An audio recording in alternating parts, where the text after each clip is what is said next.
The morning mist hung heavy over Cedar Valley when Jake Mitchell first saw her limping up the gravel road to his ranch.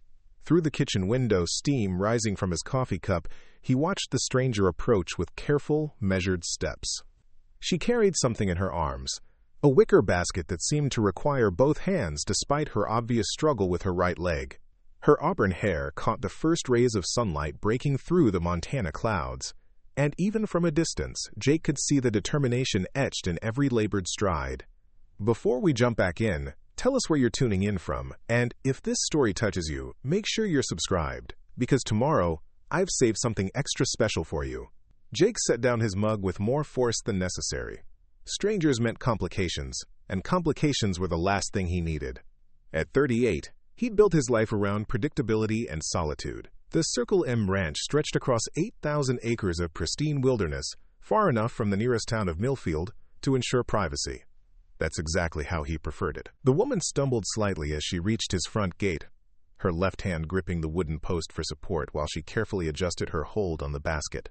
That's when Jake heard it, a soft chorus of mewing that carried across the morning air. Kittens. She was carrying kittens to his doorstep at 7 in the morning. Jake's jaw tightened as he grabbed his worn Stetson from the hook by the door. He'd made it clear to everyone in Millfield that he wasn't running a charity operation. The last thing he needed was some bleeding heart dropping off strays because they'd heard he lived alone with plenty of space. He'd worked too hard to build his reputation as someone who minded his own business and expected others to do the same. The screen door slammed behind him as he stepped onto the wraparound porch, his boots heavy on the weathered planks. The woman looked up at the sound, and for a moment their eyes met across the 30 yards that separated them. Hers were the color of winter sky, pale blue with flecks of gray, and they held a mixture of exhaustion and desperate hope that hit him like a physical blow. "This is private property," Jake called out, his voice carrying the authority of a man accustomed to being obeyed. "Whatever you're selling, I'm not buying." The woman shifted the basket to one arm and reached into her jacket pocket with her free hand. She pulled out an envelope, white paper that looked official, important. "I'm not selling anything," she replied, her voice soft but clear despite the distance. "I'm Emma Carson. I think you knew my grandmother, Rose Carson." Jake's step faltered. Rose Carson. He hadn't heard that name spoken aloud in 3 years, not since the funeral he'd attended in uncomfortable silence, while the entire town of Millfield gathered to mourn the woman who'd been everyone's unofficial grandmother. Rose had owned the small house at the edge of town where she'd taken in every stray animal and lonely soul who needed a place to belong. She'd also been the only person in Millfield who'd never treated Jake like a dangerous animal to be avoided. "Rose passed 3 years ago," Jake said, his tone less hostile but still guarded. "Don't know what business you think we had." Emma Carson took a careful step closer to the gate, favoring her right leg.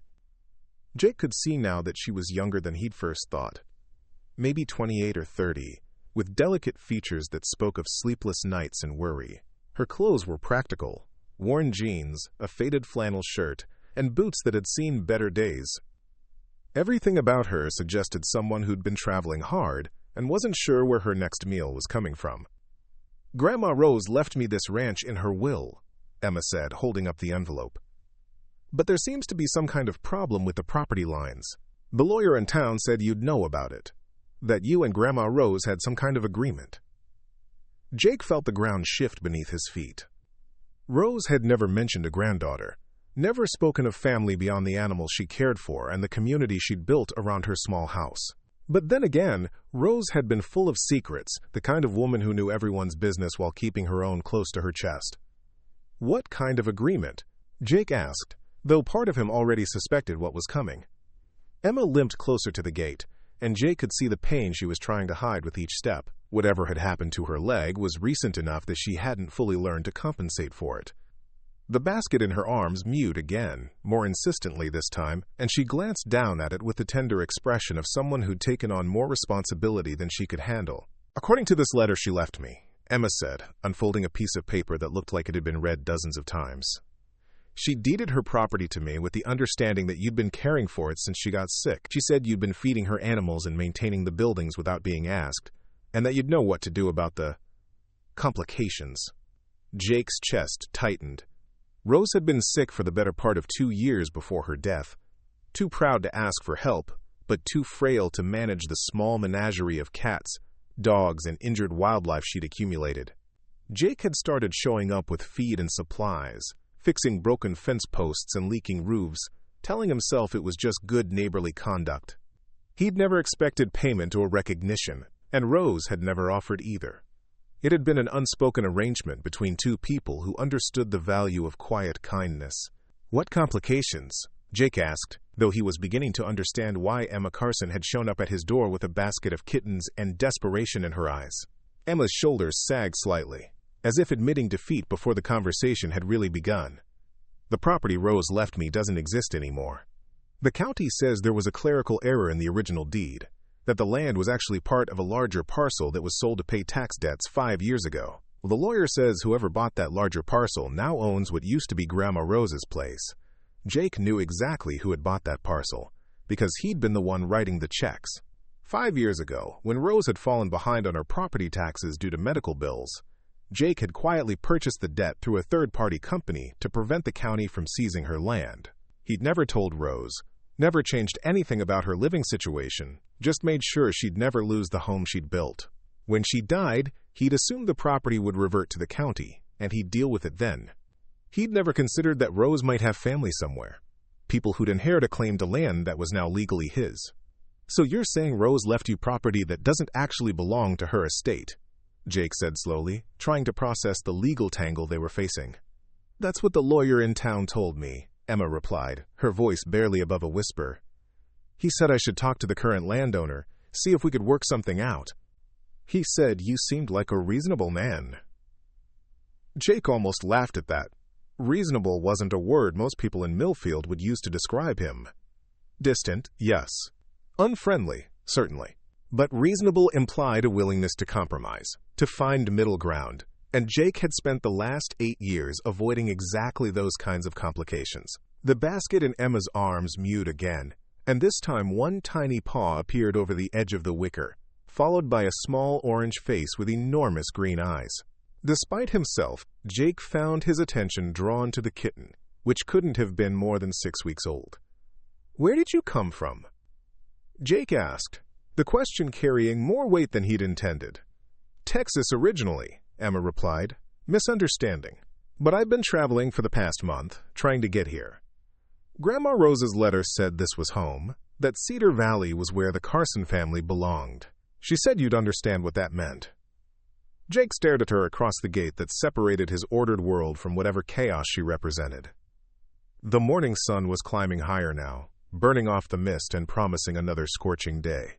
He should tell her the truth about the property, send her to a lawyer, let the courts sort out the mess Rose had created with her good intentions and poor record-keeping. That would be the smart thing to do, the safe thing. Instead, he found himself asking, how many kittens are in that basket? Emma's face brightened slightly, the first genuine expression he'd seen from her. 5. Their mother was hit by a car outside Billings 3 days ago. I couldn't just leave them, but I'm running out of money for formula and supplies. I was hoping... She trailed off as if realizing how presumptuous her next words would sound. You were hoping I'd take them? Jake finished for her. Grandma Rose's letter said you had a kind heart under all that gruff exterior, Emma said, a ghost of a smile crossing her features. She said you'd been taking care of her animals without being asked, and that you'd know the right thing to do. Jake felt a familiar stab of irritation at being managed, even from beyond the grave. Preparing and narrating this story took us a lot of time, so if you are enjoying it, subscribe to our channel, it means a lot to us. Now back to the story. Rose had always been too clever for her own good, too willing to see potential for good in people who'd rather be left alone. But as he looked at Emma Carson standing at his gate with her basket of orphaned kittens and her grandmother's impossible faith in human decency, he found himself caught between his desire for solitude and something deeper that he'd been trying to ignore for years. This isn't a shelter, Jake said finally, his voice rougher than he'd intended. I run cattle, not a rescue operation. Emma's face fell, but she nodded with the resignation of someone who'd heard no more often than yes in recent weeks. I understand. I just thought, Grandma Rose made it sound like you cared about animals in trouble.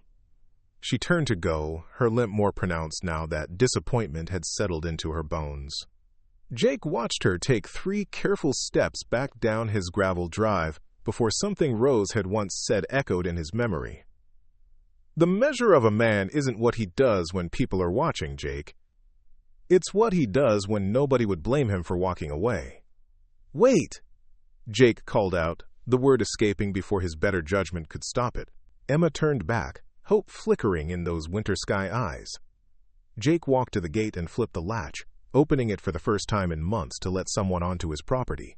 "Let me see them," he said, nodding toward the basket. Emma's smile was like sunrise breaking over the mountains.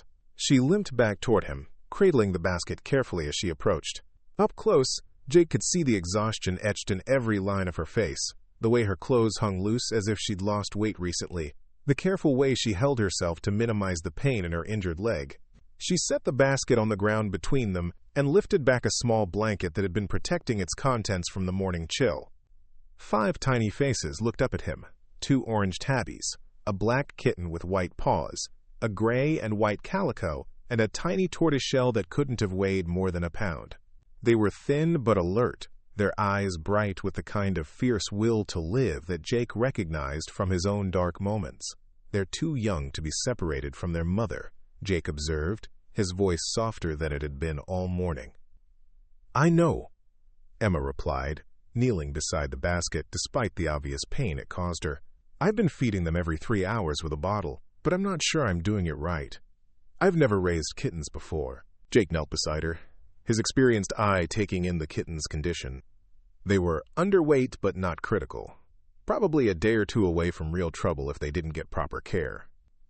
The tortoiseshell was smaller than the others, likely the runt of the litter, and would need extra attention to survive. "This one's going to need special feeding," Jake said, gently lifting the tiny tortoiseshell. The kitten fit easily in his palm, her fur so soft it felt like touching a cloud. "She's not strong enough to compete with the others for food." Emma watched him handle the kitten with obvious surprise. His hands, calloused from years of ranch work, were impossibly gentle as he examined the tiny animal. "You really do know about animals," she said quietly. "I know about survival," Jake replied, setting the kitten back with her siblings. "These 5 have about a 50-50 chance if they get proper care. Without it, they'll be dead by tomorrow night." The blunt assessment made Emma flinch, but she didn't look away. "Will you help them?" Jake stood slowly, looking down at the woman who'd appeared at his gate like some kind of test of his resolve to stay uninvolved in other people's problems. Emma Carson represented everything he'd been trying to avoid for the past 8 years. Complications, emotions, the messy unpredictability of caring about someone else's welfare. But as he looked at the 5 tiny lives depending on decisions made by adults they'd never understand, Jake felt the familiar weight of responsibility settling on his shoulders. He'd been taking care of things that couldn't take care of themselves for most of his adult life. It was what he was good at, even when he wished he could walk away. "They can stay," Jake said finally, "but there are rules." Emma's face lit up with relief and gratitude. "Anything. I'll do whatever you think is best." "First rule," Jake continued, "is that you stay too. These kittens need round-the-clock care for the next few weeks, and I'm not equipped to handle that on my own. I've got cattle to tend and a ranch to run." Emma blinked in surprise. "Stay here? On your property?"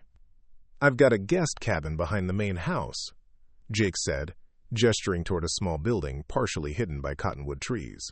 "It's not fancy, but it's got running water and electricity. You can set up there until the kittens are old enough to be on their own." "I can't afford to pay rent," Emma admitted, her cheeks flushing with embarrassment. "I spent most of my savings getting here, and what's left needs to go for kitten supplies." Jake waved away her concern. "Consider it part of the deal. You take care of the kittens, help with feeding and medical care, and we call it even." "But Emma," he added, his voice taking on a warning tone, "this is temporary. Once these animals are healthy enough to be placed in homes, you'll need to make other arrangements."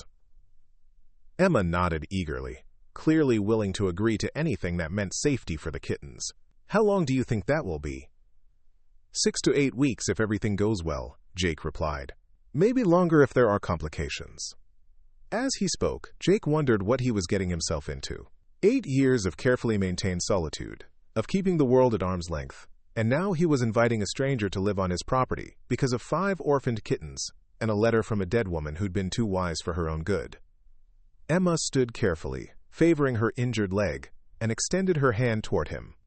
"Thank you, Jake. I know this isn't what you planned for your morning, but I promise we won't be any trouble." Jake looked at her outstretched hand for a moment before shaking it briefly. Her grip was firm despite her obvious exhaustion, the handshake of someone who kept her word once she gave it. "We'll see about that," he said gruffly. As they stood beside the basket of kittens in the morning sunshine, Jake couldn't shake the feeling that his carefully ordered world was about to become significantly more complicated. Emma Carson had appeared at his gate like a storm front moving across the valley, impossible to ignore and likely to change everything in its path. But as he looked down at the 5 tiny faces peering up at them from the wicker basket, Jake found himself remembering why he'd started taking care of Rose's animals in the first place. Some things were worth the complication, even when logic suggested otherwise. "Come on," Jake said, picking up the basket with surprising gentleness. "Let's get these little ones somewhere warm and start figuring out how to keep them alive." Emma fell into step beside him as they walked toward the ranch house, her limp making their progress slow but steady. Jake found himself shortening his stride to match hers, a small accommodation that felt natural despite his usual impatience with anyone who couldn't keep up. The ranch house was a 2-story log structure that Jake had built himself over the course of 3 summers, designed for durability rather than beauty. The wraparound porch was functional, providing shade in summer and protection from snow in winter, and the wide front door was built to accommodate feed sacks and equipment rather than formal visitors. Inside, the house reflected Jake's practical nature. The furniture was solid and comfortable but not fancy, chosen for function over form. The kitchen was large and well-equipped, designed for someone who cooked for himself and occasionally fed a crew during cattle drives. Everything was clean and organized, the home of a man who'd learned to take care of himself without depending on anyone else. Jake set the basket of kittens on the kitchen table and immediately began pulling supplies from various cabinets. Towels, a heating pad, bottles designed for feeding orphaned animals, powdered kitten milk replacer. Emma watched in amazement as he efficiently assembled everything they'd need to care for 5 tiny lives. "You really have done this before," she observed, settling carefully into one of the kitchen chairs. "More times than I'd like to count," Jake replied, plugging in the heating pad and adjusting its temperature. "Wild animals get orphaned all the time out here. Cougars, coyotes, accidents. If you want to run a successful ranch, you learn to deal with casualties." He began preparing bottles of formula with the efficiency of long practice, measuring powder and warm water with the precision of someone who understood that small mistakes could have fatal consequences. Emma watched his hands as he worked, noting the same gentle competence he'd shown when examining the tiny tortoiseshell. "What happened to your leg?" Jake asked without looking up from his preparations, the question asked in the same matter-of-fact tone he might use to discuss the weather. Emma was quiet for so long that Jake glanced up to see if she'd hurt him. Her face had gone pale, and her hands were clasped tightly in her lap as if she was trying to hold herself together. "Car accident," she said finally, her voice barely above a whisper. 6 months ago. Drunk driver ran a red light in Houston. My fiancé was driving." Jake's hands stilled on the bottle he was preparing. The past tense in her voice told him everything he needed to know about what had happened to her fiancé, and the careful way she held herself suggested that the physical injuries were only part of what she was dealing with. "I'm sorry," Jake said quietly, the words carrying more weight than the simple phrase usually held. Emma nodded, not trusting her voice for a moment. When she spoke again, it was with the careful control of someone who'd had to tell this story too many times to too many people. "The doctor said I was lucky. 3 months in the hospital, another 3 in physical therapy. I can walk, drive, take care of myself. Lots of people don't get that chance." Jake heard the bitterness underlying her words, the anger at being told she should be grateful for survival when survival felt like the heaviest burden she'd ever carried. He recognized that particular kind of rage because he'd carried it himself for longer than he cared to remember. "Lucky," Jake repeated, his tone suggesting what he thought of that assessment. "That's what everyone said," Emma replied, a ghost of a smile crossing her features. Lucky to be alive. Lucky to walk again. Lucky to have insurance. Lucky, lucky, lucky. She was quiet for a moment, watching Jake resume his careful preparation of kitten formula. The funny thing is, I never felt lucky. I felt like I'd lost everything that mattered and was supposed to be grateful for the scraps that were left. Jake finished preparing the bottles and set them aside to cool to the proper temperature. "What did you lose?" he asked, though he suspected he already knew the answer. "David, obviously. My fiancé. We were supposed to get married in the spring." Emma's voice was steady now, as if talking about someone else's life. But it was more than that. "I lost my job because I couldn't travel anymore. I was a geological surveyor for an oil company, spent most of my time in the field. Can't climb around drilling sites with a leg that won't bend properly." She gestured toward her injured leg with bitter practicality. "Lost my apartment because I couldn't afford the rent without work. Lost most of my friends because people get uncomfortable around grief that goes on too long. Lost the person I thought I was, I guess." Jake nodded slowly, understanding more than she probably realized.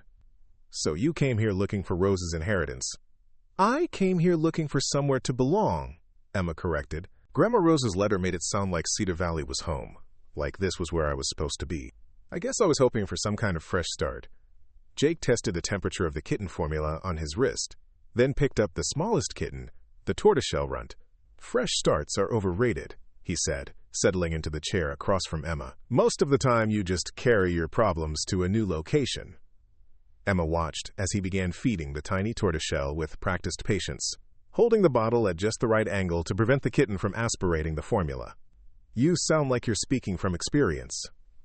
"Maybe I am," Jake replied, his attention focused on the kitten in his hands. "This little one's going to need extra attention for the first few weeks. She's not strong enough to compete with her siblings for food, and she's more susceptible to temperature changes." Emma leaned forward, studying the way Jake held the tiny animal. "What should I call her?" Jake glanced up, surprised by the question. "You're naming them?" "Of course I'm naming them," Emma said, as if the alternative was unthinkable. "They're not just numbers or livestock. They're individuals." Jake felt something shift in his chest at her words, a recognition of something he'd been trying to avoid for years, the difference between surviving and living, between existing and caring. "Coco," he said finally, looking down at the tortoiseshell's brown and orange coloring. "She looks like hot chocolate with cream." Emma's smile was the first genuinely happy expression Jake had seen from her. "Coco it is. What about the others?" Over the next hour, as they took turns feeding the 5 kittens, names emerged naturally. The larger orange tabby became Rusty for his red-gold coat. His smaller sibling became Amber for the honey-colored stripes that marked her fur. The black kitten with white paws was dubbed Boots, while the gray and white calico earned the name Stormy for her blue-gray markings that reminded Emma of gathering clouds. As they worked, Jake found himself relaxing in ways he hadn't expected. Emma was easy to be around, asking questions about kitten care without demanding personal information about his past. She learned quickly, adapting her technique based on his guidance, and showed the kind of gentle patience that couldn't be taught. "Where did you learn all this?" Emma asked as Jake demonstrated the proper way to stimulate the kitten's elimination reflexes with a warm cloth. "Trial and error, mostly," Jake replied. "The vet in Millfield helped with the basics, but when you're dealing with orphaned animals at 2 in the morning, you figure things out fast, or you lose them." Emma nodded, filing away the information for future reference. "How often do we need to feed them?"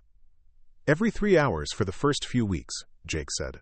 "That means round the clock, including middle-of-the-night feedings. Think you can handle that with your leg?" Emma's jaw set with determination. "I'll handle whatever they need." Jake studied her face, noting the stubborn resolve that had probably carried her through months of physical therapy and emotional rebuilding. "The guest cabin is about 50 yards from the main house. There's a path, but it's not smooth. You'll be walking it in the dark at 2 and 5 in the morning for the next month." "Then I guess I'd better get used to it," Emma replied simply. Jake finished cleaning the last kitten and returned her to the basket, which he'd lined with soft towels and placed on the heating pad. The 5 tiny animals were already settling into sleep, their bellies full, and their basic needs met for the first time in days. "Come on," Jake said, standing and stretching muscles that had grown stiff from sitting hunched over the basket. "Let me show you the cabin before these little ones wake up hungry again." Emma rose carefully from her chair, and Jake noticed the way she gripped the table edge for support. Whatever damage had been done to her leg was permanent, something she'd be managing for the rest of her life. But she didn't complain or ask for help, just adapted her movements to accommodate her limitations. They walked outside together, Jake carrying the basket of sleeping kittens while Emma limped beside him along the gravel path that led behind the main house. The guest cabin was smaller than Jake had made it sound, essentially a studio apartment with a kitchenette, a Murphy bed that folded down from the wall, and a bathroom that had been updated within the last decade. "It's perfect," Emma said, looking around the small space with obvious relief. "How long has it been since anyone stayed here?" Jake set the kitten basket on the small dining table and shrugged. "Couple of years. I had a hired hand who used it for a while, but he moved on." The cabin was clean but impersonal, the kind of space designed for temporary occupancy. Emma walked slowly around the room, opening cabinets and testing the tap water, taking inventory of what she'd need to make the space livable. "There's a general store in Millfield that carries basic supplies," Jake said, watching her explore. "Food, toiletries, that kind of thing. Anything more specialized, you'll need to drive to Bozeman." Emma turned from the small refrigerator she'd been examining. "I don't have a car anymore. It was totaled in the accident, and I haven't been able to afford a replacement." Jake felt a familiar weight settle in his stomach. More complications, more ways that Emma Carson's presence in his life was going to require adjustments to his carefully maintained routine. "How did you get here from Texas?" "Bus to Billings, then I hitchhiked the rest of the way," Emma admitted, her cheeks flushing slightly. "I know it wasn't the safest choice, but I was running out of options." Jake stared at her, trying to process the image of a woman with an injured leg hitchhiking across Montana with a basket of orphaned kittens. The combination of desperation and determination required for such a journey spoke to something in Emma Carson that went deeper than mere stubbornness. "We'll figure something out for transportation," Jake said finally. "Right now, focus on getting settled and taking care of these kittens. Everything else can wait." Emma's relief was visible, as if she'd been holding her breath waiting for him to change his mind about letting her stay. "Thank you, Jake. I know this isn't what you signed up for when you woke up this morning." Jake looked at the basket of sleeping kittens, then at the woman who'd appeared at his gate with nothing but hope and determination. 8 years of solitude, of carefully constructed barriers between himself and the world, and somehow 5 tiny animals and Rose Carson's granddaughter had managed to slip past every defense he'd built. "No," he agreed quietly, "it's not what I signed up for." But as he watched Emma begin to arrange her few belongings in the small cabin, Jake realized that maybe what he'd signed up for 8 years ago wasn't working as well as he'd convinced himself it was. Maybe Rose Carson's final lesson was about to begin, whether he was ready for it or not. The afternoon sun was climbing higher, promising another scorching day in the valley. Soon the kittens would wake up hungry, and the cycle of care would begin again. Jake had committed himself to weeks of disrupted sleep, modified routines, and the constant presence of someone else in his carefully ordered world. As he walked back toward the main house, leaving Emma to settle into the cabin, Jake wondered what Rose would think of the situation she'd set in motion with her carefully worded letter and her faith in his better nature. Knowing Rose, she'd probably be smiling that mysterious smile she'd worn whenever she'd managed to orchestrate exactly the outcome she'd intended. The old woman had always been too clever for her own good, and apparently death hadn't slowed her down much. The first week of Emma's residence at the Circle M Ranch established a rhythm that neither she nor Jake had anticipated. The kittens demanded feeding every 3 hours without regard for human convenience, which meant their lives quickly revolved around the tiny creature's needs. At 2 in the morning, Emma would make her careful way along the moonlit path between the cabin and the main house, her flashlight beam dancing across the gravel as she navigated the uneven terrain with her injured leg. Jake had expected to find her struggling with the nighttime feedings, perhaps even abandoning the responsibility when the reality of sleep deprivation set in.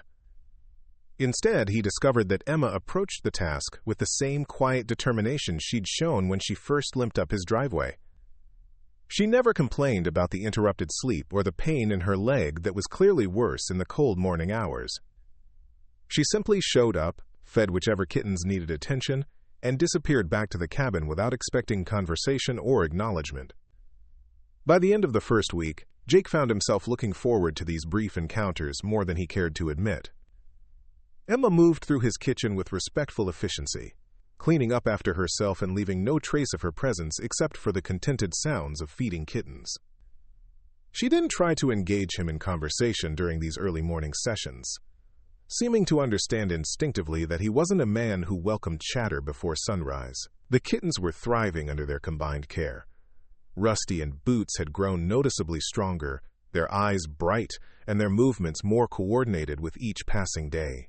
Amber and Stormy were keeping pace with their larger siblings, though they still required careful monitoring to ensure they were getting adequate nutrition. It was little Coco who continued to worry both caregivers, her growth slower than the others despite the extra attention she received. "She's not gaining weight as fast as I'd like," Jake observed on a Thursday morning as he weighed each kitten on the kitchen scale he'd repurposed for veterinary duties. "Still only 14 ounces while her siblings are pushing 18. Emma cradled the tiny tortoiseshell against her chest, feeling the rapid flutter of the kitten's heartbeat through her palm. "She seems alert enough. Active when she's awake, eating when she's supposed to. Sometimes the runts just don't make it," Jake said gently, recognizing the attachment forming between Emma and the smallest kitten. "Even with the best care, not every animal is strong enough to survive." Emma's arms tightened protectively around Coco. "She's going to make it. She just needs more time. More attention. I can give her supplemental feedings between the regular ones." Jake studied Emma's face, noting the fierce protectiveness that had replaced her earlier uncertainty. In the past week, he'd watched her transform from a desperate stranger into a competent caregiver, someone who took responsibility seriously and didn't give up when things became difficult. The change was subtle, but unmistakable, like watching someone remember who they used to be before life knocked them down. "Extra feedings mean even less sleep for you," Jake pointed out. "You're already up every 3 hours. Adding supplemental feedings could mean you're getting 2 hours of sleep at a stretch, if you're lucky." Emma met his gaze steadily. "Then that's what I'll do." Coco didn't ask to be orphaned, and she didn't ask to be the smallest. But she's fighting to live, and I'm going to fight with her. Something in her tone reminded Jake of his own determination to save injured animals over the years, the stubborn refusal to accept defeat when a life hung in the balance. He'd seen that same look in his own mirror too many times to count, usually at 3 in the morning, when he was hand-feeding a wounded hawk or keeping vigil over a sick calf. "All right," Jake said finally, "but you're going to need help. I'll take the midnight and 6 a.m. feedings. You handle 3 and dawn. That way we're both getting some uninterrupted sleep." Emma blinked in surprise. "You don't have to do that. These aren't your kittens. They're living on my property, eating food I bought, using my equipment," Jake replied pragmatically. "That makes them my responsibility too."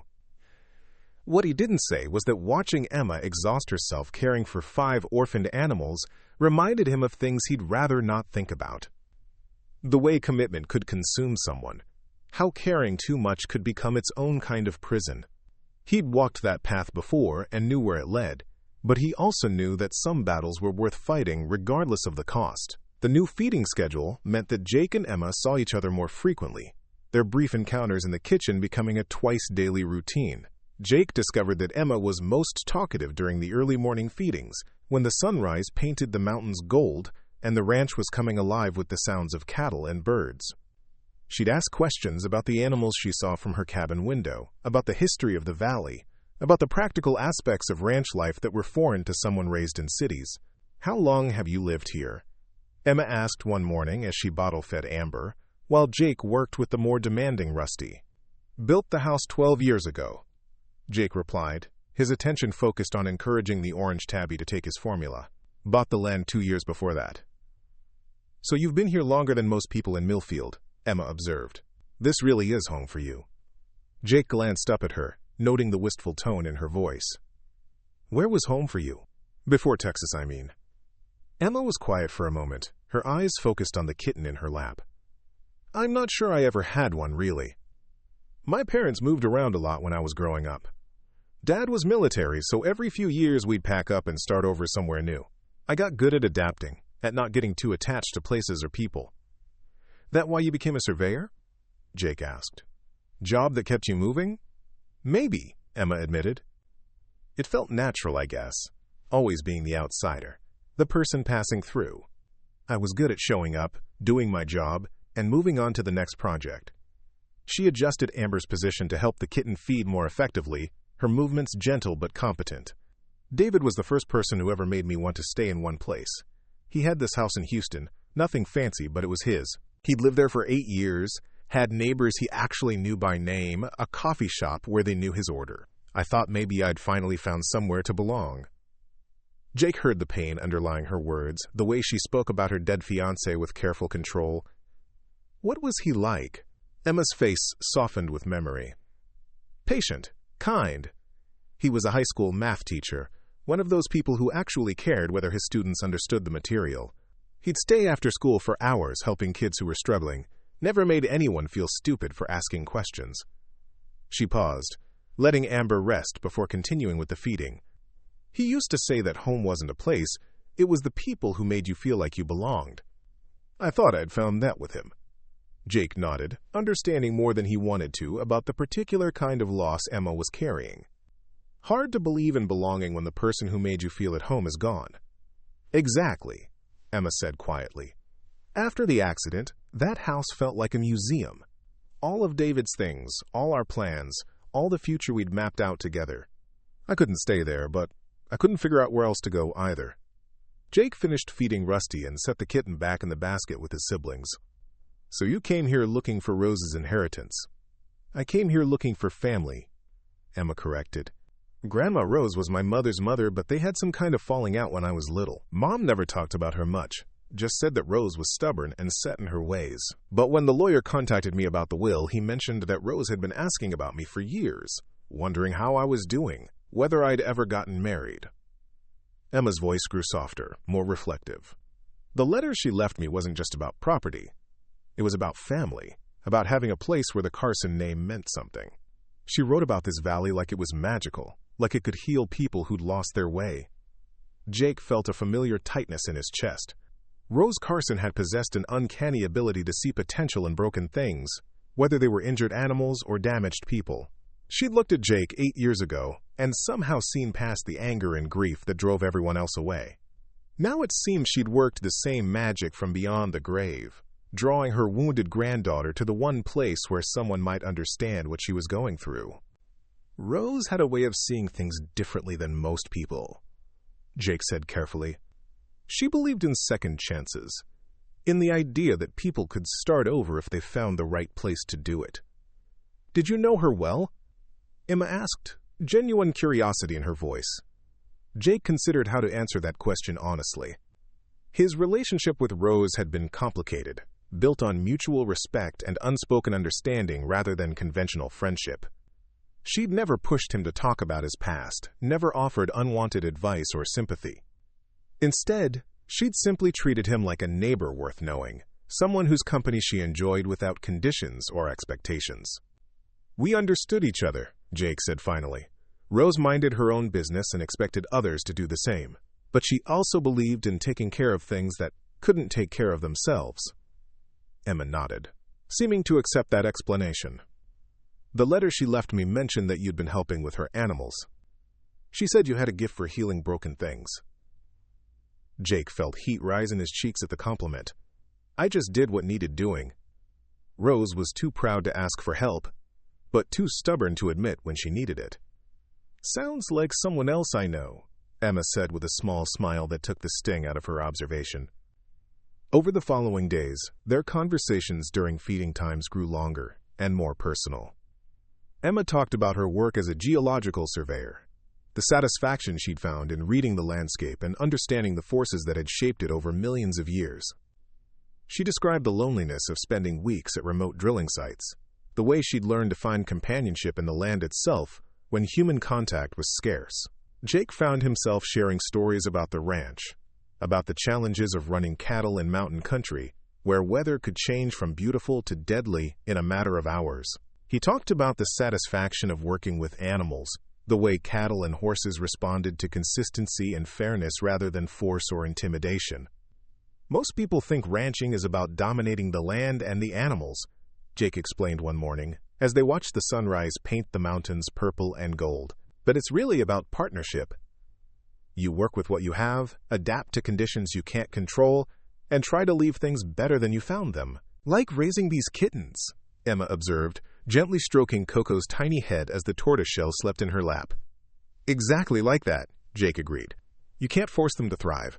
You just provide what they need and hope they're strong enough to take it." As the second week progressed, the kittens continued to grow and develop. Rusty and Boots were becoming more adventurous, climbing out of their basket to explore the kitchen when they were awake. Amber and Stormy were close behind, their coordination improving daily as their muscles strengthened and their confidence grew. Coco remained the smallest and most fragile, but Emma's supplemental feeding schedule was beginning to show results. The tiny tortoiseshell had gained 3 ounces in 10 days, a significant improvement that gave both caregivers reason for cautious optimism. "She's going to make it," Emma said one evening as she prepared bottles for the night feeding. "I can feel the difference when I hold her. She's stronger, more solid." Jake nodded, though he remained concerned about the kitten's long-term prospects. In his experience, runts who survived the first few weeks often thrived, but they required vigilant care and were more susceptible to illness and injury throughout their lives. "She'll always be smaller than the others," Jake warned gently, "more delicate. Finding her a home might be challenging." Emma's hand stilled on the bottle she was preparing. "I've been thinking about that, about finding homes for all of them when they're ready." Jake heard something in her tone that made him look up from the kitten he was weighing. "And?" Emma turned to face him, her expression serious. "I want to keep Coco. If that's all right with you, I mean. When I find a permanent place to live, I'd like to take her with me." Jake wasn't surprised by the request. He'd watched the bond forming between Emma and the smallest kitten over the past 2 weeks, had seen the way Coco settled more quickly in Emma's arms than anyone else's. What surprised him was the stab of loss he felt at the thought of Emma leaving the ranch, taking Coco with her to whatever new life she built for herself. "She's not really my kitten to give away," Jake said carefully. "You found them. You've been caring for them. The decision is yours to make." Emma studied his face as if trying to read something in his expression. "But they're living on your property, eating your food." "You've been taking care of them, too." Jake shrugged, uncomfortable with the direction the conversation was taking. "I agreed to help until they were ready to be placed in homes. What happens after that isn't my concern." The words came out harsher than he'd intended, and Jake saw Emma flinch slightly at his tone. She turned back to the bottle preparation, her movements suddenly stiff and formal. "Of course," Emma said quietly. "I didn't mean to presume anything. I just thought, since we've been working together." She trailed off, leaving the sentence unfinished, and Jake felt like an ass for shutting down what had been a perfectly reasonable conversation. Emma wasn't asking for anything unreasonable. She was simply trying to plan for a future that included the kitten she'd grown attached to. "Emma," Jake started, then stopped, unsure how to explain his reaction without revealing more about himself than he was comfortable sharing. Emma finished preparing the bottles and gathered them efficiently, her movement suggesting she was eager to escape the suddenly awkward atmosphere. "I should get these to the cabin. Coco will be hungry soon." Jake watched her leave, noting the careful way she held herself as she navigated the path back to the guest quarters. He'd hurt her feelings, he realized, though he wasn't entirely sure how or why. Emma had been nothing but respectful of his boundaries, helpful with the kittens, and grateful for his hospitality. She didn't deserve to be snapped at for making reasonable plans for her future. The problem, Jake admitted to himself as he cleaned up the kitchen, wasn't Emma's presumption. It was his own growing attachment to the routine they'd established, to the quiet companionship of their twice-daily meetings, to the sense of purpose that came from working together toward a common goal. Over the past 2 weeks, Jake had begun to look forward to Emma's presence in his kitchen, to her questions about ranch life and her stories about the world beyond Cedar Valley. She was easy company, neither demanding nor intrusive, someone who could share space without trying to fill every silence with unnecessary conversation. The thought of returning to his previous solitude, of feeding cattle and mending fences without the anticipation of Emma's company at morning and evening, left Jake feeling hollow in ways he didn't want to examine too closely. But attachment led to expectations, and expectations led to disappointment. Jake had learned that lesson 8 years ago, and nothing that had happened since had convinced him it was worth learning again. The next morning, Emma's demeanor during the feeding session was politely distant, her conversation limited to observations about the kittens' progress and questions about their care. She didn't ask about ranch life or share stories about her past, and Jake found the silence more oppressive than peaceful. "Emma," Jake said as she prepared to leave after the dawn feeding. "About last night." Emma paused at the kitchen door, her back still turned toward him. "You don't need to explain anything, Jake. I understand the boundaries." "I don't think you do," Jake replied, surprising himself with his honesty. "I wasn't trying to shut you down about keeping Coco. You're right that we've been working together, and you have every right to make plans for when this arrangement ends." Emma turned slowly, her expression guarded but listening. Jake struggled to find words for feelings he'd spent 8 years trying to avoid. "It's just that this," he gestured around the kitchen, at the basket of sleeping kittens, at the bottles and supplies that had become part of their daily routine. "This isn't permanent. You know that, and I know that. In a few weeks, the kittens will be ready for homes, and you'll need to figure out what comes next for you. And you want to make sure I don't get any ideas about what comes next, including this ranch," Emma said, her tone carefully neutral. Jake winced at the interpretation, though he couldn't deny it was accurate. "I want to be clear about expectations. I've lived alone for 8 years because that's how I prefer it. Taking in you and the kittens was a temporary arrangement, not a permanent change to how I live my life." Emma nodded slowly, her expression revealing nothing of what she was thinking. "I understand. Thank you for being honest about that." She turned to leave again, then paused. "Jake, for what it's worth, I wasn't angling for a permanent invitation. I know the difference between temporary shelter and a home. I learned that distinction a long time ago." After she left, Jake sat alone in his kitchen feeling like he'd handled the conversation badly without being entirely sure what he should have done differently. Emma's final comment had carried an edge of hurt that suggested his fears about her expectations might have been unfounded. Maybe Emma Carson understood the rules of temporary arrangements better than he'd given her credit for. Maybe she'd learned the same lessons about attachment and loss that had shaped his own approach to relationships. The thought should have been reassuring, but instead it left Jake feeling more unsettled than before. The third week brought new challenges, as the kittens became more mobile and adventurous. Rusty proved to be an escape artist, repeatedly climbing out of his basket to explore the kitchen despite Jake's efforts to contain him. Boots followed his lead, and soon all 5 kittens were spending their waking hours roaming freely around the kitchen under careful supervision. Emma's interactions with Jake remained politely professional, focused on the kittens' care and development without the personal conversations that had characterized their earlier time together. Jake told himself this was better, safer, more in line with the temporary nature of their arrangement. But he missed the stories about her surveying work, the questions about ranch life that showed genuine curiosity about his world.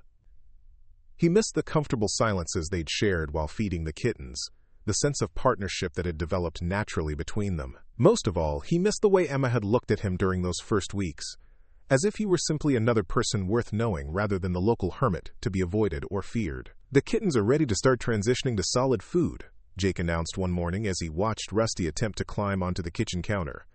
"Mixed with formula at first, but they need to learn to eat from bowls." Emma nodded, making mental notes about the new feeding routine. "How long before they're fully weaned?" "Another 2 weeks, maybe 3, Jake replied. "Depends on how quickly they adapt to the new diet."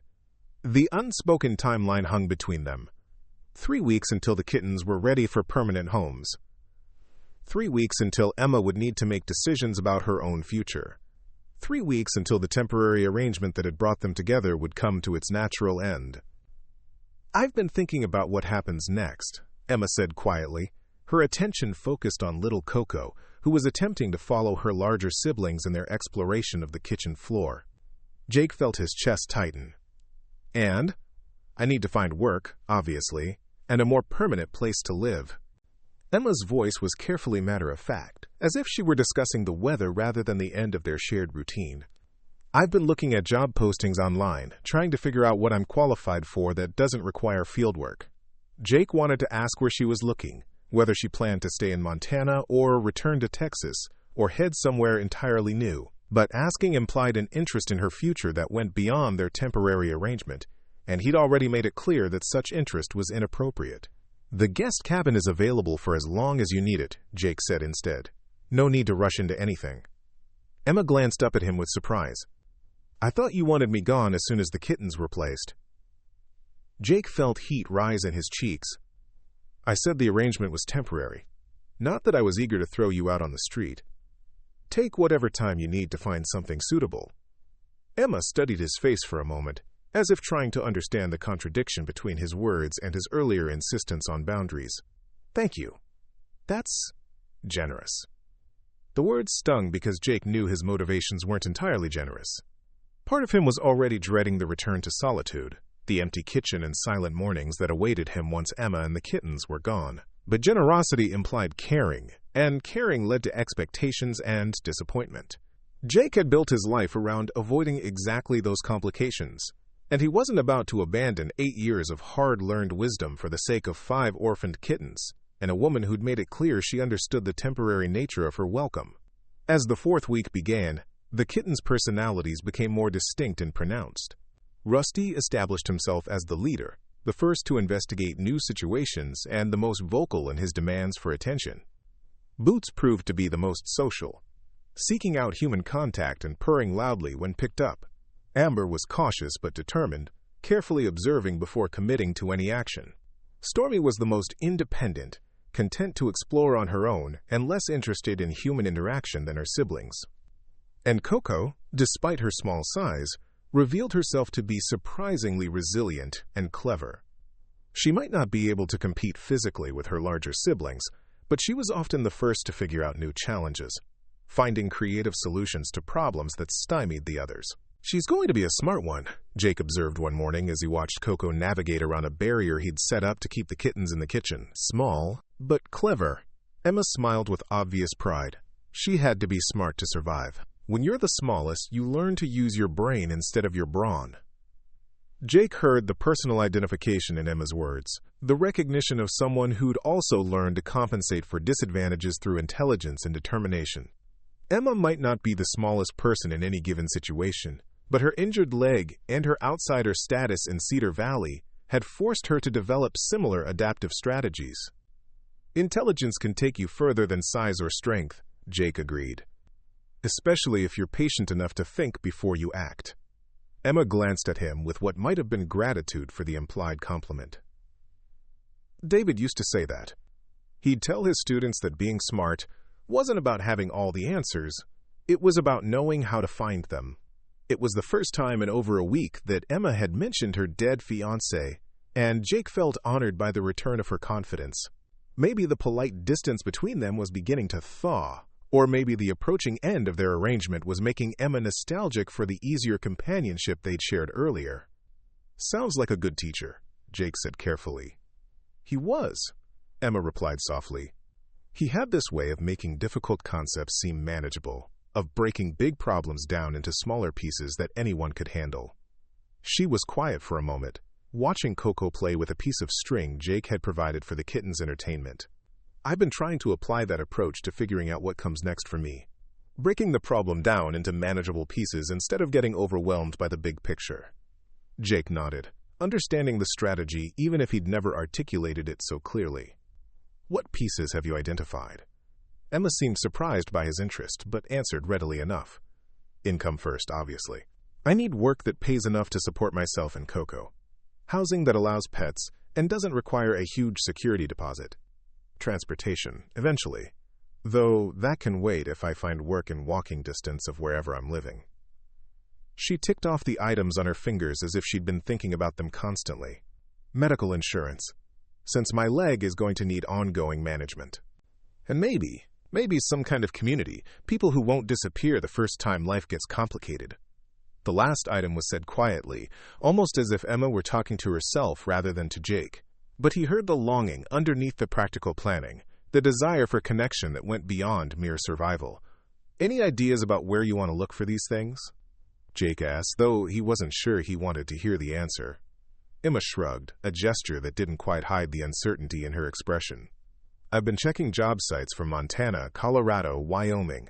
Places where geological experience might be useful even if I can't do fieldwork anymore. Office positions, consulting work, that kind of thing. Jake felt something loosen in his chest at the revelation that Emma was focusing her search on the Mountain West rather than returning to Texas or heading to some distant city. It didn't mean she'd stay in Cedar Valley, but it suggested she might not disappear entirely from his world. There's decent work in Bozeman, Jake found himself saying. Good medical facilities, too, if you need ongoing treatment for your leg. Emma looked up at him with surprise. You think I should consider Bozeman? Jake felt like he was walking into dangerous territory, but pressed on anyway. It's got everything you mentioned. Jobs, housing, decent people. Close enough to visit Rose's grave when you want to, far enough away to build your own life. The suggestion of visits implied an ongoing connection to Cedar Valley, to the ranch, possibly even to him.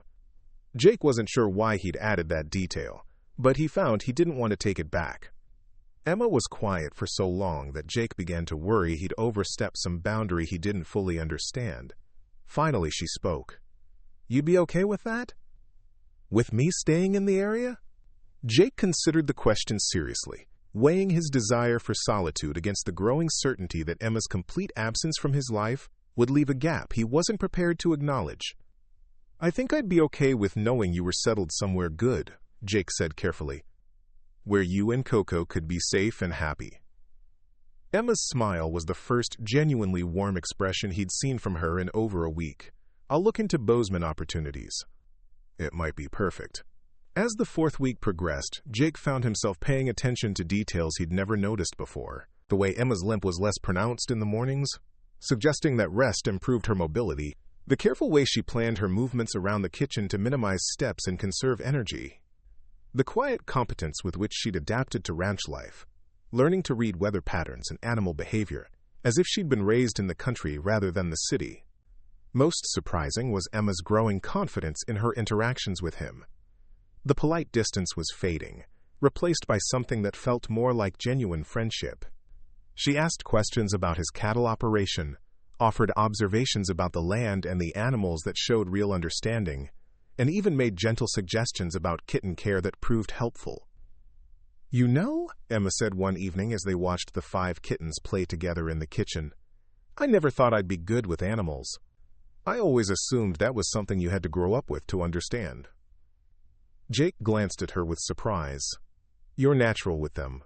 Patient, consistent, gentle when they need it, and firm when they don't.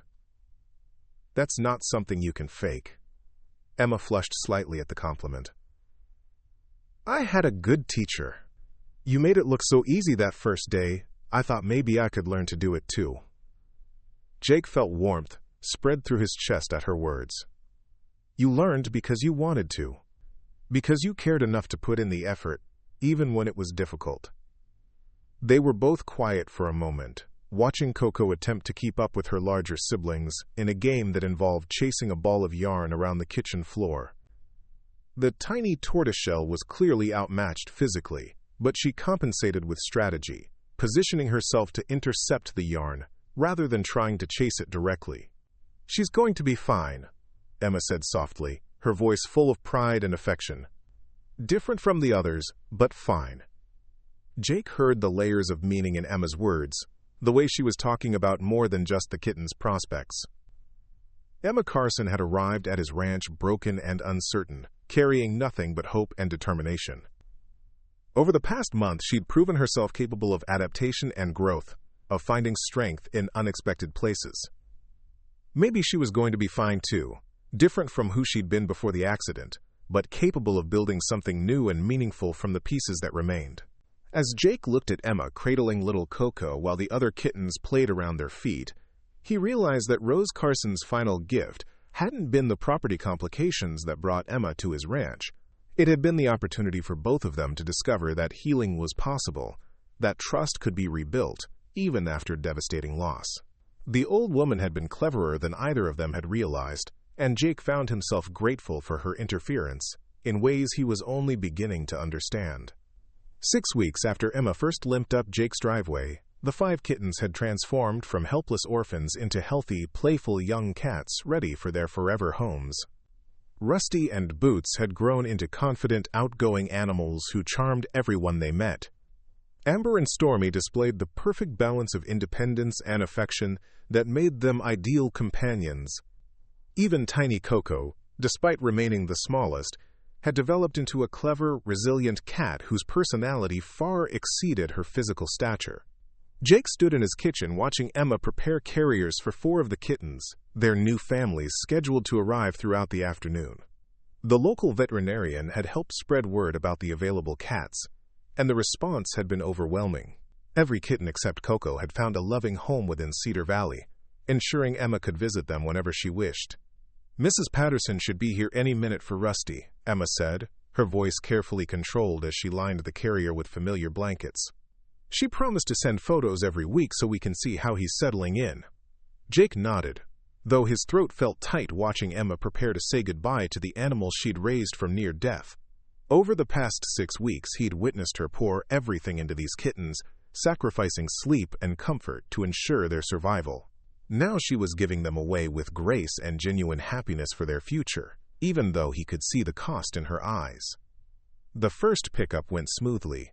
Mrs. Patterson, a retired teacher with grandchildren who visited regularly, fell in love with Rusty's confident personality immediately. She listened carefully to Emma's detailed instructions about his care, promised to maintain his feeding schedule, and assured them both that Rusty would be spoiled beyond measure. "He's going to be happy there," Jake said quietly as they watched Mrs. Patterson's car disappear down the drive, with Rusty meowing indignantly from his carrier. "I know," Emma replied, though tears glistened in her eyes. "It's just hard letting go, even when it's the right thing to do." The afternoon continued with similar scenes as Boots went to a family with twin boys who promised to give him all the attention he craved, while Amber found her place with an elderly rancher whose previous cat had recently passed away. Stormy's new owner was a single woman who worked from home and wanted a calm, independent companion. By evening, only Coco remained, curled contentedly in Emma's lap as they sat on Jake's front porch, watching the sunset paint the mountains gold and purple. The tiny tortoiseshell purred steadily, oblivious to the major life changes occurring around her. "How does it feel?" Jake asked, settling into the chair beside Emma's. "Knowing they're all safe and loved?" Emma stroked Coco's soft fur thoughtfully. "Bittersweet. I'm grateful they survived, proud of how strong they've become. But I miss them already. These past weeks, taking care of them gave me purpose when I wasn't sure what I was supposed to do with my life." Jake understood that feeling more than he cared to admit. The daily routine of kitten care had given structure to his days, and Emma's presence had filled silences he hadn't realized were empty. Tomorrow morning, there would be no bottles to prepare, no tiny lives depending on their vigilance, no reason for Emma to appear in his kitchen with her quiet competence and gentle humor. "What did you decide about Bozeman?" Jake asked, though he'd been avoiding the subject for days. Emma's hand stilled on Coco's back. "I got a job offer. Consulting work for an environmental firm, mostly computer-based analysis of geological surveys. It pays well, and they're flexible about working from home when my leg bothers me." Jake felt his chest tighten. "Congratulations. That sounds perfect for what you wanted." "It is," Emma agreed, though her tone lacked enthusiasm. "I found an apartment too, ground floor, pet-friendly. I could move in next week if I wanted." The timeline surprised Jake. Next week meant Emma would be leaving the ranch in a matter of days, taking Coco with her to start the new life she'd been planning. He should feel relieved that the temporary arrangement was ending successfully, that Emma had found stability and independence. Instead, he felt hollow. "But?" Jake prompted, hearing hesitation in Emma's voice. Emma was quiet for so long that Jake thought she might not answer. When she finally spoke, her words were barely above a whisper. "I don't want to leave." The admission hung between them in the gathering darkness, honest and vulnerable in ways that made Jake's pulse quicken. Emma wasn't looking at him, her attention focused on Coco, but he could see the tension in her shoulders as she waited for his response. "Emma," Jake started, then stopped, unsure how to navigate the conversation without revealing too much about his own feelings. I know what you said about temporary arrangements, Emma continued quickly, as if she needed to get the words out before she lost courage. I know you value your solitude, and I respect that. But these past 6 weeks have been the happiest I've been since before the accident. Not just because of the kittens, but because of this place, this life, this partnership we've built. She finally looked up at him, her eyes reflecting the last rays of sunlight. I was wondering if you might consider making the arrangement a little less temporary. Jake's heart hammered against his ribs as he processed what Emma was asking. She wanted to stay at the ranch, to continue the life they'd accidentally built together while caring for 5 orphaned kittens. The possibility was terrifying and wonderful in equal measure. What exactly are you proposing? Jake asked carefully. Emma straightened slightly, her voice gaining confidence. I could pay rent for the cabin, contribute to expenses. The consulting work is mostly remote, so I wouldn't need to commute regularly. I could help with ranch work when you need it, maybe even start a small animal rescue operation if you were open to it. She paused, gathering courage for her next words. I'm not asking for promises or commitments, Jake. I'm just asking for a chance to stay in the first place that's felt like home since David died. Jake stared at her, his mind racing through implications and possibilities. Emma was offering partnership without pressure, companionship without demands, a way to share his life without losing his independence. It was everything he'd thought he didn't want, and everything he'd discovered he actually needed. The ranch can be lonely, Jake said slowly, testing the words. Isolated. Winters are long and hard, and the nearest neighbor is 5 miles away. I know, Emma replied. I've been living here for 6 weeks, remember? The isolation doesn't scare me. Loneliness does, but that's not the same thing. Jake felt something shift in his chest, a wall he'd built 8 years ago finally cracking under the weight of accumulated evidence that not everyone left, not every connection led to devastating loss. Emma had already proven her reliability, her resilience, her ability to find joy in simple things like sunrise feedings and kitten purrs. What about when you get restless? Jake asked. When you remember what it was like to travel, to see new places, to not be tied down to one location? Emma smiled, the first truly relaxed expression he'd seen from her all day. I spent 10 years moving from place to place, Jake. I know the difference between wanderlust and running away. I'm not running anymore. She adjusted Coco's position in her lap, her movements gentle and sure. Besides, I've learned something about myself these past weeks. I'm not the same person I was before the accident. That woman needed constant change and stimulation to feel alive. This version of me finds peace in routine, in knowing what each day will bring, in being needed by someone who appreciates what I have to offer. Jake looked out at his ranch, seeing it through Emma's eyes for the first time. The rolling pastures where his cattle grazed peacefully, the mountains that changed color with the light, the sturdy buildings he'd constructed with his own hands. It was a good life, he realized, but it had been an incomplete one. There would be conditions, Jake said finally, his voice rough with emotion he was trying to contain. Emma nodded eagerly. Whatever you think is fair. Number more talk about temporary arrangements, Jake said, meeting her eyes directly. If you stay, it's because we both want you here, not because you have nowhere else to go. Emma's smile was radiant. I can live with that condition. And we do this honestly, Jake continued. No pretending it's just about convenience or practical partnership. We both know it's more than that. Emma's cheeks flushed, but she didn't look away. What is it then? Jake took a deep breath, preparing to say words he hadn't spoken in 8 years. It's 2 people who've been through hell finding something worth protecting together. It's choosing to trust again, even when trust feels dangerous. He paused, looking down at little Coco, who had fallen asleep in Emma's arms. It's home, Emma. Not just a place to live, but actually home. Emma's eyes filled with tears, but her smile never wavered. Jake Mitchell, are you asking me to stay permanently?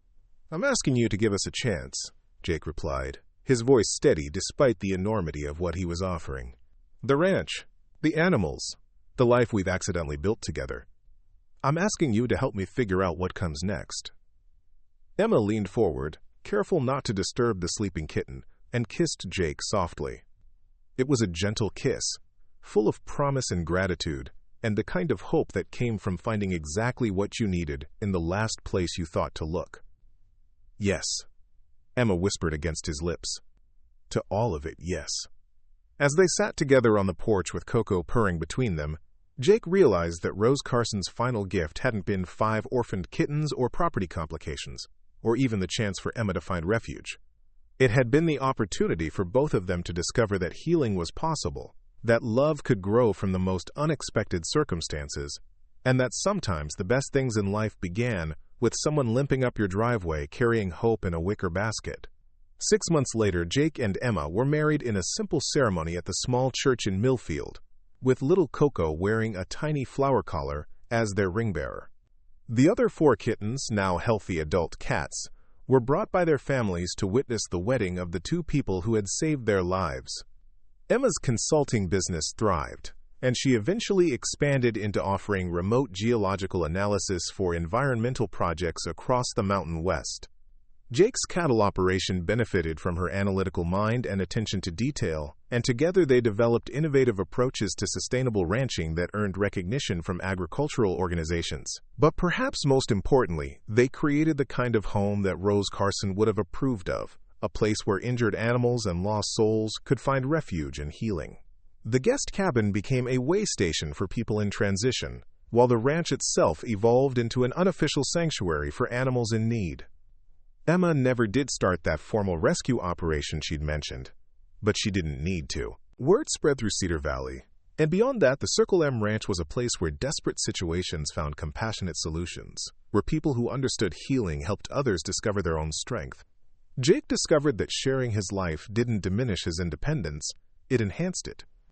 Emma's presence made him braver, more willing to take risks and embrace possibilities he'd been too afraid to consider alone. And Emma found that settling down didn't limit her horizons, it simply gave her a secure base from which to explore new challenges and opportunities. On quiet evenings, they would sit on their porch with Coco purring in Emma's lap, watching the sunset paint their mountains in shades of gold and rose.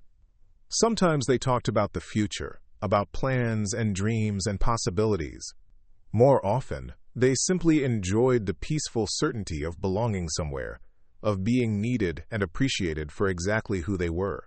The ranch that had once been Jake's fortress against the world became their foundation for engaging with it, a place where love had grown from loss and hope had emerged from despair.